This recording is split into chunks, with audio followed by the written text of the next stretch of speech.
Here around cheta engin thak tin I gear shim hi camera hi enge toi mangem ti lai vel te po tu na iman ma si tu na iman hi jo hai kan ron mu ro ta na kina po soi tho to rang ai tai na kami ma ve khan enge gear man lai vel kha sia ta cha hi amma saber sunita hi house number 109 kan shoot lai khan luya kan shoot line shoot lak lo line camera on chungin luya ka thlau pala chuna cheta hlau me chuan hemi zo hian handicam thau ka lei le a khang lai khan DSLR atin video lak ve thei lova chu wang chuan handicam kha kan mu chuna kha chu ni mai ta ni hemi zo hian hi ai te deu handicam hi Bangladesh mi Chittagong mi ka zuk le a ki ma nge ka zuk kala chu ka mang le a chuan chu mi zo chuan in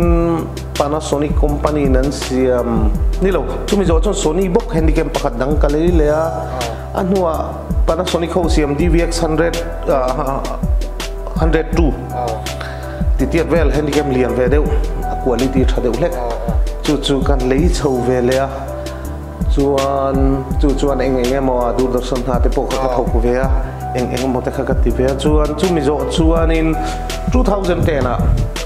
DSLR in video one lakh thei tak sina khan 5D Mark II kharon lar ta hatta kha eng tin kan tiang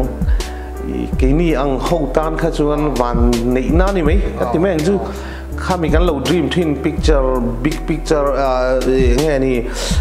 sensorian background han bar ve pap te khatiang ang cinematic do picture kha lak thein tiang han siam ta kha 5D Mark II kha kalata chuan chu khong lo ron shoot nan kap ma 5D chuan 5D chuan 5D zo akharin game changer deu camera non launch le chu Sony A7S kha ni ta ni kha ron danglam le ta chuan lok te na shoot thei ta yan tia kha nei le nei luin kan han er le a chuan kum nga le chan ve kha Sony A7S kha kapang chara tun thengin kamanga tuna hian Blackmagic pocket camera pocket cinema camera 4K ka jump le ta chu next film